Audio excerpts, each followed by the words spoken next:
کبھی غور کیا؟ اسلام صرف مسجد تک محدود نہیں، اسلام ہمارے رویوں سے پہچانا جاتا ہے۔ آپ صلی اللہ علیہ وسلم نے کیا فرمایا؟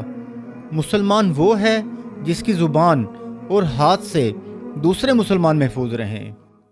سوچو، اگر ہماری زبان کسی کو توڑ رہی ہے، اگر ہمارے رویے کسی کو زخمی کر رہے ہیں، تو پھر نماز صرف ادا ہو رہی ہے، اثر نہیں دکھا رہی۔ معاشرے کی اصلاح بڑی باتوں سے نہیں ہوتی، چھوٹی چھوٹی ذمہ داریوں سے ہوتی ہے۔ جھوٹ کو چھوڑ دینا، کسی کی غیبت نہ کرنا، اور طاقت ہوتے ہوئے بھی ظلم نہ کرنا۔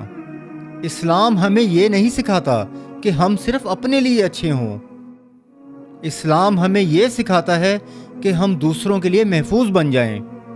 اور جب ایک انسان ٹھیک ہوتا ہے تو پورے کا پورا معاشرہ خود بخود سنورنا شروع ہو جاتا ہے۔